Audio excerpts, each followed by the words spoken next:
Salve, rapaziada! Já ouviu falar a palavra do Senhor Dani hoje? Cara, sabe quando você consegue fazer uma parada que você fica tipo, mano, não tô acreditando, cara. É assim que eu tô com essa entrevista. Que ser de luz. Que pessoa inteligente. Que pessoa que transmite paz. E deu uma aula. Que conhecimento. Que pessoa. Cara, que pessoa de alma linda. É o padre Júlio Lancelotti. Cara, que prazer, que honra que eu tive em entrevistar e bater um papo super 10 com esse ser iluminado. Assistam, vale a pena cada segundo.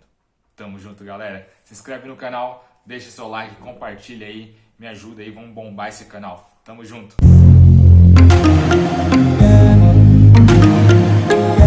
Boa tarde, padre. Boa tarde. Tudo bem com o senhor? Estamos aí numa luta difícil nesse momento tão duro para o nosso povo. Sim, infelizmente, né? Padre, muito obrigado por ter topado participar do nosso bate-papo, viu? Sei que a sua agenda é bem concorrida, mas acho que vai ser de muito valor para pessoas que vão poder nos assistir.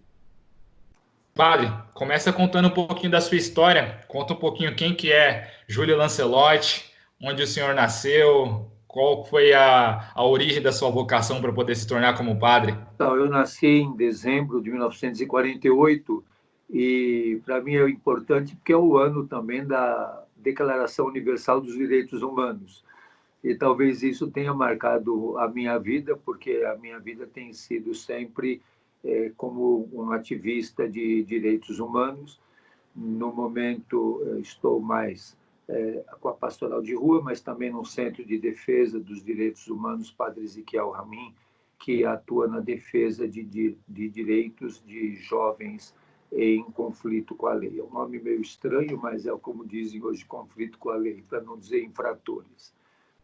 E estou com 71 anos de idade, tenho 35 anos de padre e nessa luta constantemente na pastoral do menor, pastoral da criança, pastoral carcerária, pastoral do povo da rua e na luta sempre pelos direitos humanos e todos os grupos que são considerados minoritários, como os grupos negros, os grupos LGBTQI+, os grupos das mulheres, dos presos, dos encarcerados, dos privados de liberdade. Maravilhoso, padre.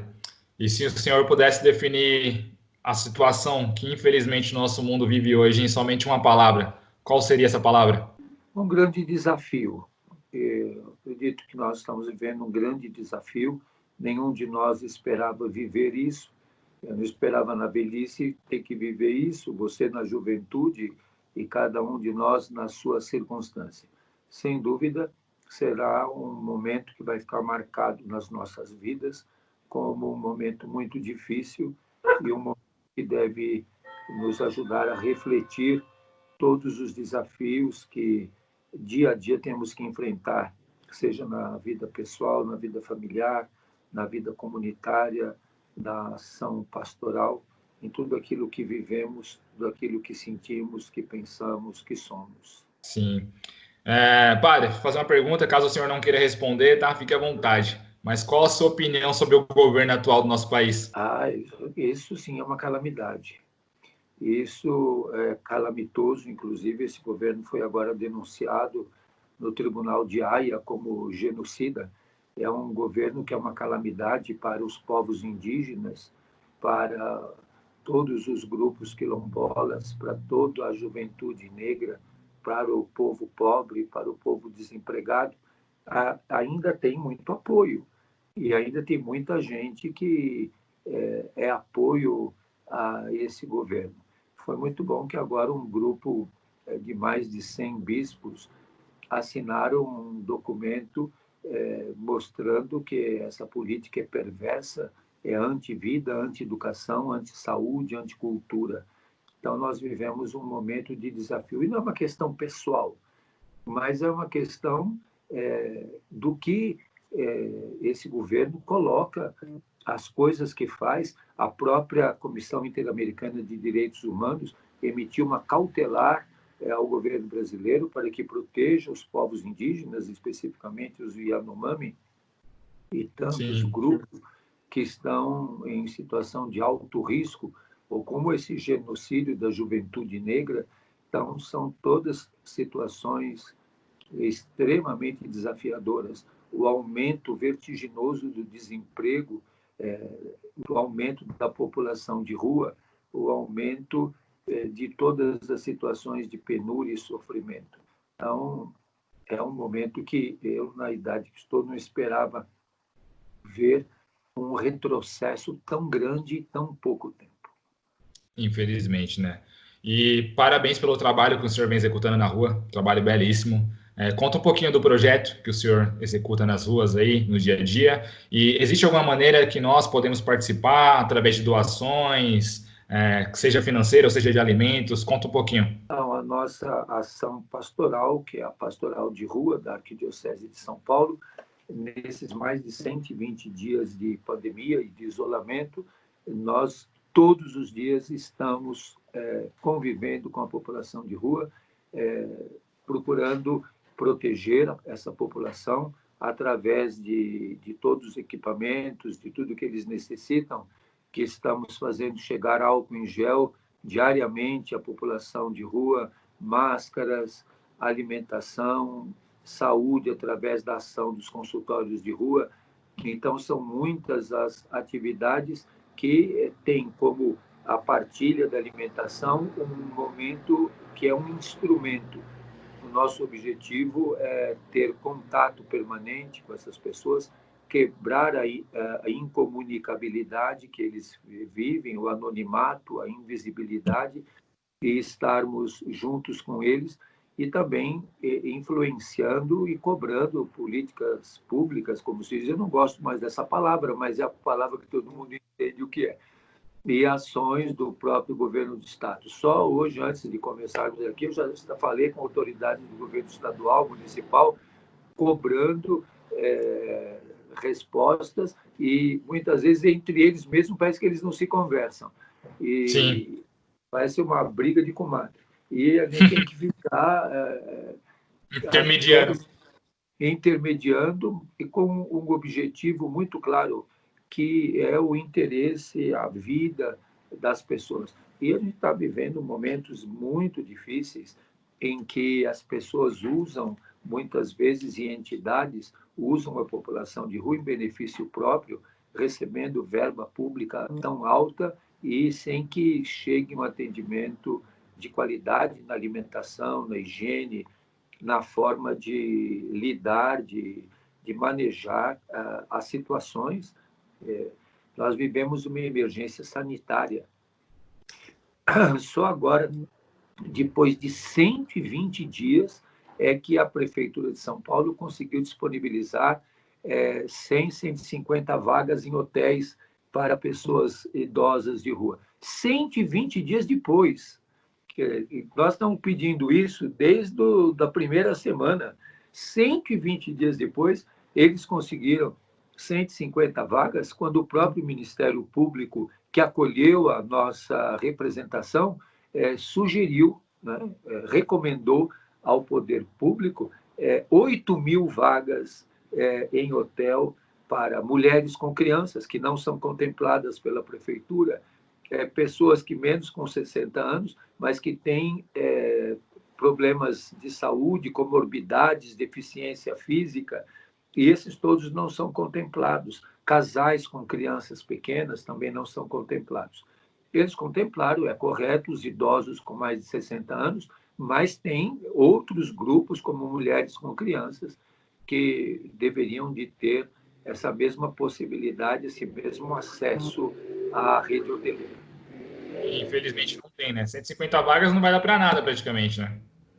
Graças a Deus tem esse 150, mas foi recomendado pelo próprio Ministério Público 8.000, sendo que São Paulo tem oficialmente 25.000 moradores de rua e sabemos que na realidade chega a 30.000. Complicado, né, padre? Não procure Jesus no céu, procure no rosto de quem sofre. Fala um pouquinho mais sobre esse pensamento. Isso é o próprio Jesus que nos diz. Ele não nos diz nenhuma vez na Bíblia, nos evangelhos, que é para procurá-lo fora do irmão. Sempre nos propõe procurá-lo no irmão. você lê o capítulo 25 de São Mateus, ele vai dizer, eu estava com fome e você me deu de comer. Ele nunca vai dizer, eu estava no céu e você tem que ir lá me visitar. Ele sempre diz coisas muito concretas. Eu estava com fome, com sede, preso, nu, doente, e você foi até mim. Então, Jesus é muito concreto. Jesus é, como diz os jovens, é papo reto. Ele não fica fazendo meandros. Jesus vai no papo reto. Eu estava com fome, eu estava com sede, eu estava nu, eu estava preso, eu estava doente, e você cuidou de mim. Então, isso fica muito claro. E quando no Evangelho de Lucas, e também nos Atos dos Apóstolos, quando Jesus ascende ao céu, eles ficam olhando para o céu, os anjos dizem, oh, não fica olhando para o céu, não. Vão para Galileia, vão trabalhar, gente. Esse negócio de ficar olhando no céu Atitude, né? não resolve nada. É interessante que Santa Madre Teresa de Calcutá tinha na sua casa, lá onde ela atendia as pessoas em pior situação, tipo como um banco de cimento, onde se colocavam as pessoas que chegavam estrupiadas ou morrendo, e logo que chegavam iam pondo ali. E ela mandou escrever na parede, Corpo de Cristo.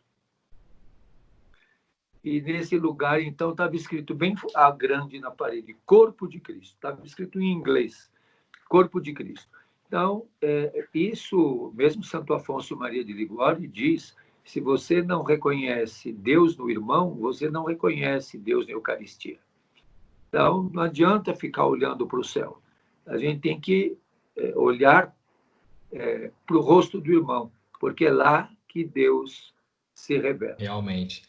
Padre, você acha que o que falta hoje no ensinamento da palavra, principalmente para o público jovem, né? O que você acha que poderia melhorar nos dias de hoje? Testemunho. Os jovens gostam de testemunho, de desafios. E como dizia São João 23, os jovens gostam da justiça, da liberdade e da verdade. O jovem não gosta da mentira, nem da opressão, nem da injustiça. O jovem não aceita essas coisas. Então, que as diferentes e diversas juventudes, porque não há uma juventude só, a juventude negra é jovem, mas com uma especificidade diferente da juventude da elite. Então, é preciso ver a juventude LGBT, a juventude que está presa, a juventude encarcerada, a juventude sem terra, a juventude das nações indígenas. Cada grupo jovem tem sua especificidade. Os jovens entregadores que estão aí comendo marmita fria para entregar comida quente para quem pediu. Então, a gente tem que ver o jovem na sua especificidade, na sua concretude. E vemos que o que os jovens precisam sentir é que a verdade, que eles não são oprimidos nem reprimidos, e que não sejam tratados de maneira injusta. E acho que nada melhor que um testemunho, né, eficaz para poder comprovar isso. Claro, os jovens rapidamente dizem para você se você faz uma coisa, fala uma coisa e vive outra. Aí os jovens cobram rapidinho, porque estão tendo a sua incoerência. As crianças também percebem muito rápido quando os adultos falam para elas dizer a verdade e depois, quando bate na porta, diz, fala que eu não estou. Então, as crianças percebem que alguma coisa não está funcionando bem. Então, e eles logo falam. Eu lembro muito quando eu era bem pequeno, com 5 anos, eu andava no bonde, naquele tempo tinha bonde, com 2 tias minhas. E acho que eu já estava com 6, e cada um que pagava, o cobrador puxava uma cordinha, aparecia um número num relógio que tinha na frente do bonde. Isso você só vai ver em museu. Mas eu andava no bonde assim. E um dia minhas 2 tias, eu no meio delas, sentado no bonde, e elas disseram, quando o cobrador vier, você fala que tem 5 anos para não pagar, porque nós não temos como pagar. Aí, quando o cobrador chegou, falou, e esse menino aí? Elas falaram, ele tem só 5 anos. Eu falei, tenho não, eu tenho 6, mas elas mandaram eu falar que eu tenho 5 para não pagar. Aí eu Entregou as passagens. levei um beliscão de cada lado, porque eu queria ver, puxar a cordinha para aparecer um número lá para mim. Então, a criança não gosta de mentira. E o jovem também não. Então, os jovens precisam de um testemunho de verdadeiramente amor ao irmão, amor ao próximo, de luta pela verdade. Você vai dizer para o jovem negro que você vai ficar calado diante do genocídio, diante da violência da polícia? Possível, né? Como é que você vai é, ficar em paz diante dos jovens sem terra, sendo desocupados e expulsos da terra, ou dos jovens indígenas sendo desprezados e maltratados, dos jovens encarcerados sendo torturados e violentados de maneira absurda, dos jovens do grupo LGBTQI+, sendo discriminados e tratados com preconceito. Então, o testemunho tem que ser firme, defesa das pessoas em toda e qualquer circunstância, de toda e qualquer maneira, sem acordo, sem fazer acordo com os poderosos, sem violência, sem mentira, sem escravidão. Perfeito, padre. E o trabalho que o senhor também faz com o público LGBTQI+, é maravilhoso. Uma vontade própria? Tem algum trabalho acima do senhor que vocês executem trabalhos com esse público, ou é uma vontade que partiu propriamente do senhor? Nós, aqui na Arquidiocese de São Paulo, tivemos o grande testemunho de Dom Paulo Evaristo Cardeal Arnes, que ele que pediu que levássemos as conclusões do Concílio Vaticano II, que fez 50 anos, e de Sim. Puebla, da Conferência Latino-Americana de Puebla, para as ruas, isto é, que formasse comunidades com o povo de rua, e que tenha como princípio fundamental conviver com eles. E como toda convivência, ela é desafiadora, conflitiva, ela tem alegria, tem tristeza, tem momentos de dificuldade. Eu já tive que, com o povo da rua, enfrentar tropa de choque, bomba de gás, gás de pimenta, cacetada, e eu conviver com eles não pode, na hora do risco e do perigo, fugir. Você tem que estar junto. Então, Sim. estando junto, eles vão perceber se realmente você está do lado deles ou não. Você se sente perseguido, padre, dentro da igreja, por ter uma opinião tão forte sobre esses temas? Perseguido, não diria. Eu digo assim, sou ignorado. Eu acho que não vão nem perder tempo de perseguir, mas dizem, esse cara é louco, deixa ele para lá, uma hora ele para. O Papa é pop e o padre também. Mais de 135 mil seguidores no Instagram. Partiu de você essa influência de estar tão presente na internet, ou foi alguma equipe que falou, padre, você tem que ir para a internet, que esse é o caminho para poder ajudar mais pessoas? Não, eu aprendi também, eu não sou de uma geração que saiba muito lidar com isso. Às vezes é difícil de lidar, eu tenho que pedir apoio dos mais jovens para que me ajudem a entender, porque tem coisas que eu não sei fazer, mas pelo menos postar no Instagram, no Twitter e no Facebook eu já sei. Tem até Twitter, já tá muito moderno esse padre, hein? Então Tá aí muito. pelo menos eu posto e multiplico lá, converso, procuro responder a todos os que me pedem alguma sugestão. Fico muito impressionado com a quantidade de mensagens que vêm de jovens do Brasil inteiro, especialmente de jovens do grupo LGBT, que estão sendo perseguidos nas igrejas, nas comunidades, na própria família. Isso é dramático. Eu acho que todos nós temos que ter um compromisso de não dizer para essas pessoas coisas horríveis. Mas o padre falou que eu vou para o inferno, que eu sou uma abominação, que eu tenho que sair da igreja. Mas Jesus não falaria isso para essas pessoas. Ficam cobrando de mim, falando, você é TL.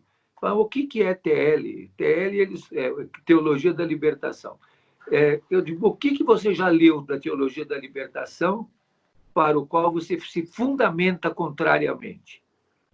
E não leram nada. Até na homilia ontem da missa, eu lembrei de coisas que estão em Santo Tomás de Aquino, que é o doutor Angélico da escolástica, do tomismo, que os mais conservadores e tradicionalistas defendem a teologia de São Tomás. E é São Tomás de Aquino que diz, no momento de penúria, todas as propriedades de tudo que você tem passam a ser do bem comum, é do coletivo. Na penúria de água, a água é para todos, é de todos. Na penúria de pão, o pão é para todos, é de todos. Na penúria de ter onde morar, tudo passa a ser comum. Isso é de São Tomás de Aquino, não é invenção minha, nem de Marx, nem da teologia da libertação. E não confunda a teologia da libertação com o marxismo. São coisas que podem dialogar, mas são coisas diferentes. Assim como São Tomás de Aquino usou o Aristóteles, que não é católico, porque nem existia no tempo do Aristóteles o cristianismo. E Santo Agostinho, todo o arcabouço de pensamento de Platão, Platão seria considerado um pagão. Então, assim como a teologia da libertação usa de instrumentos de análise socioanalítica das ciências sociais, da economia. É como se hoje os cristãos não levassem em conta a psicanálise e as formulações de Freud. Então, nós viveríamos num mundo cercado, fechado, num fechamento e numa ignorância absoluta e completa. Então, acredito que nós precisamos de nos emancipar de prisões na cabeça e de prisões nas emoções, nos sentimentos, e acho que a grande missão de todos nós é humanizar a vida, fazer a vida ser mais humana. A vida é mais humana quando as pessoas podem deitar numa cama e não numa calçada. A vida é mais humana quando as pessoas podem se alimentar e partilhar com seus filhos. A vida é mais humana quando ninguém é torturado, onde todos tenham acesso aos bens, não um consumismo, como hoje um consumismo desenfreado, mas que todos tenham acesso à alimentação necessária, à saúde necessária, ao bem-estar necessário, a tudo aquilo que dignifica a vida. Assim como nós temos direito a um nome, a uma identidade, à liberdade de pensamento, à possibilidade de expressar o que pensamos, nós temos que ter a liberdade de sermos felizes, porque é isso que Deus quer para todos. Deus não quer que ninguém coma da lata do lixo, que ninguém coma do saco de lixo, que todos possam ter uma mesa para sentar com seus amigos, sua família e se alimentarem com dignidade. É isso que Deus quer para todos nós. Que a água seja limpa, que o ar não seja poluído, que as flores enfeitem a vida, que as frutas alimentem o povo, que os animais possam ser também segundo a sua própria natureza, que as pessoas se amem, se respeitem e, mesmo pensando diferente, não se destruam. Fala perfeita, padre. E é muito triste você ver pessoas que são excluídas simplesmente por pensarem diferente, por terem um gênero diferente. Eu tenho amigos que são homossexuais e já chegaram a me falar que os pais deles já falaram que se tivessem um filho homossexual, considerariam como morto, não aceitariam jamais dentro de casa. E é muito triste, né, você ouvir isso. Pois é, e esse é um dilema que está presente na vida hoje, o que nós temos que apoiar as pessoas. Ninguém escolhe ser negro, é uma condição de existência. Ninguém escolhe ser pobre, é uma condição dos contrastes da existência e da forma como a sociedade se organiza. Quem é que escolheu nascer numa situação de miséria, de pobreza absoluta, ninguém escolheu. Então, nós precisamos ter a solidariedade, eu tenho repetido muito isso, a solidariedade é uma dimensão humana, não é uma dimensão religiosa, porque eu sempre levo muito em conta os ateus, os agnósticos e os que não têm religião. É um grupo que cresce muito hoje na sociedade, são os sem religião. E, às vezes, por culpa dos que têm religião, porque dão tão mau exemplo e diz que Deus está acima de tudo, que Deus diz que Deus aquilo, aquilo outro, e maltratam os pobres, maltratam as mulheres, maltratam os grupos minoritários. Então, muita gente acaba, pelo testemunho negativo, não acreditando nesse Deus que dizem que está acima. E eu sempre digo, ele não está acima de ninguém, ele está conosco. Jesus é o Emanuel, é o Deus conosco. Aliás, quem é católico sabe que o que preside a celebração sempre diz: o Senhor esteja convosco. E todos respondem: ele está no meio. E depois ficam aí: está acima, acima. Não, não está acima, ele está no meio, bem no meio. Sabe por que ele está no meio? Porque a única figura geométrica que o ponto central é equidistante de todos os outros, qual é? É o círculo. A gente aprendeu isso na geometria. Então, Jesus sempre está no meio, porque ele está equidistante de todos. Não tem privilégio. Ninguém está mais perto dele do que os outros. Ele é que está perto de todos nós. Perfeito. E, padre, nessas saídas para as ruas aí, nesse trabalho magnífico que o senhor faz, teve alguma história que te marcou bastante, que você chegou a conhecer? Muito, tem muita história. Quem me acompanha no Instagram, vê lá, eu faço como que um diário de imagens dessa pandemia. O que me marca muito é reconhecer Jesus nessas pessoas. É ler o olhar deles.